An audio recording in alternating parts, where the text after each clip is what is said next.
الرحمن الرحیم۔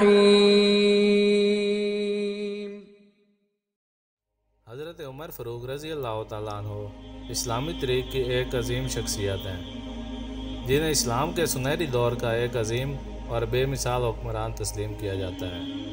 آپ کی خلافت کا زمانہ عدل و انصاف، دیانتداری اور اسلامی اصولوں کی بہترین مثالوں سے بھرپور تھا۔ حضرت عمر رضی اللہ تعالیٰ عنہ کی شخصیت کے نمایاں پہلوؤں میں سے ایک ان کا عدل تھا۔ آپ نے اسلامی ریاست کو مضبوط کیا اور قانون کی حکمرانی کو عام کیا، جس کی بدولت آپ کی خلافت کو اسلامی تاریخ کا سنہری دور سمجھا جاتا ہے۔ آج ہم حضرت عمر رضی اللہ تعالیٰ عنہ کی عدالت سے متعلق ایک واقعہ بیان کریں گے، جو نہ صرف ان کی انصاف پسندی کی عکاسی کرتا ہے بلکہ اسلامی عدالتی نظام کی عظمت کو بھی اجاگر کرتا ہے۔ حضرت عمر رضی اللہ تعالیٰ عنہ کا عدل۔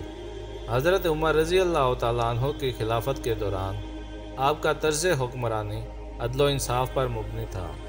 آپ کی سب سے نمایاں خصوصیت یہ تھی کہ آپ اسلامی ریاست کے ہر فرد کو ایک ہی نظر سے دیکھتے تھے، چاہے وہ امیر ہو یا غریب، مسلمان ہو یا غیر مسلم، حاکم ہو یا محکوم۔ آپ نے اپنی زندگی میں کبھی بھی عدل و انصاف سے روح گردانی نہیں کی، یہاں تک کہ خود اپنی ذات کے لیے بھی کبھی کوئی خصوصی رعایت نہیں لی۔ آپ کا اصول تھا کہ اگر کسی کو ظلم کا سامنا ہو تو اسے انصاف فراہم کرنا ہی اسلامی ریاست کا فرض ہے، چاہے اس میں کسی بڑے سے بڑا نقصان ہی کیوں نہ ہو۔ واقعہ حضرت عمر رضی اللہ تعالیٰ عنہ کی عدالت اور ایک قاتل۔ یہ واقعہ اس وقت کا ہے جب حضرت عمر رضی اللہ تعالیٰ عنہ خلیفہ تھے اور اسلامی ریاست کی عدلیہ کے سربراہ بھی۔ ایک دن ایک قافلہ مدینہ منورہ آیا جس میں ایک شخص قتل کر دیا گیا۔ قاتل فرار ہو گیا اور مقتول کا خاندان انصاف کی تلاش میں حضرت عمر رضی اللہ تعالیٰ عنہ کے پاس پہنچا۔ حضرت عمر رضی اللہ تعالیٰ عنہ نے معاملے کی تحقیق شروع کی اور قاتل کو گرفتار کر کے عدالت میں پیش کیا۔ جب قاتل کو عدالت میں لایا گیا تو حضرت عمر رضی اللہ تعالیٰ عنہ نے اس سے قتل کی وجہ پوچھی۔ قاتل نے اعتراف کیا کہ اس نے قتل کیا ہے، لیکن اس کی اپنی مجبوری تھی، اس کے پاس کوئی اور راستہ نہیں تھا اور اس نے اپنی جان بچانے کے لیے ایسا کیا۔ قاتل نے کہا، اے امیر المومنین، میں نے یہ قتل جان بوجھ کر نہیں کیا، بلکہ میں نے اپنے دفاع میں یہ قدم اٹھایا۔ مجھے بھی زندہ رہنے کا حق ہے اور میں نے وہی کیا جو مجھے اپنے بچاؤ کے لیے کرنا پڑا۔ اگر میں یہ نہ کرتا تو شاید میری جان چلی جاتی۔ حضرت عمر رضی اللہ تعالیٰ عنہ کا رد عمل۔ حضرت عمر رضی اللہ تعالیٰ عنہ نے قاتل کی بات سنی، مگر انہوں نے فوری طور پر کوئی فیصلہ نہیں سنایا۔ وہ جانتے تھے کہ ایک انسانی جان کا ضیاع ہوا ہے اور اسلام میں ایک بے گناہ انسان کا قتل پوری انسانیت کے قتل کے برابر ہے۔ اس لیے انہوں نے تفصیلی تحقیق کا حکم دیا اور دونوں فریقین کی بات سننے کے بعد ہی فیصلہ کرنے کا ارادہ کیا۔ حضرت عمر رضی اللہ تعالیٰ عنہ نے کہا، تمہاری بات میں وزن ہو سکتا ہے، لیکن ہمیں مقتول کے خاندان کو بھی سننا ہے۔ قتل ایک سنگین جرم ہے اور اسلامی قانون میں اس کے لیے سخت سزائیں مقرر ہیں۔ ہم تحقیق کریں گے اور انصاف کے تقاضوں کے مطابق فیصلہ سنائیں گے۔ قاصد کا آنا۔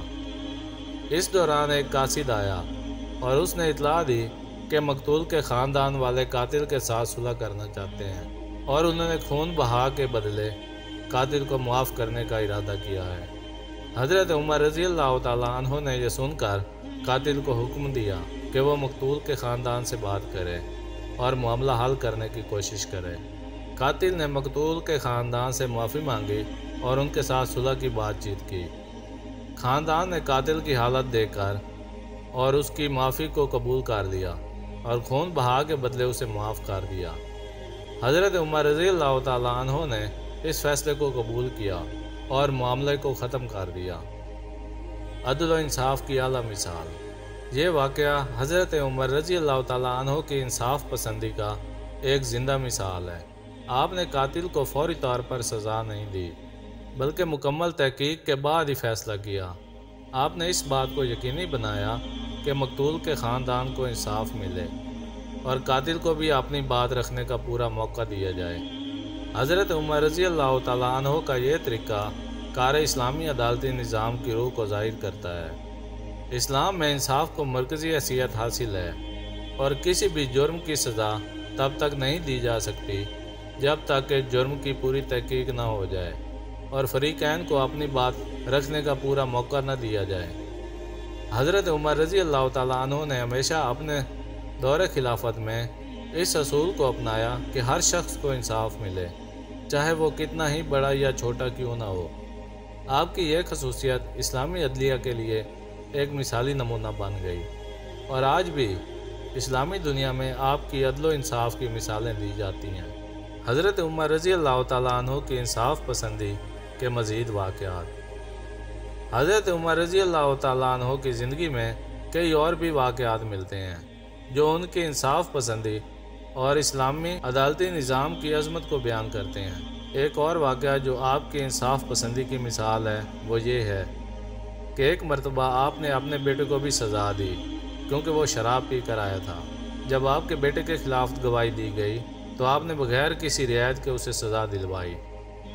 یہ بات ظاہر کرتی ہے کہ حضرت عمر رضی اللہ تعالیٰ عنہ کے نزدیک قانون سب کے لیے برابر تھا اور کوئی بھی قانون سے بالاتر نہیں تھا، چاہے وہ آپ کا اپنا بیٹا ہی کیوں نہ ہو۔ اسلامی عدالتی نظام کی بنیادیں۔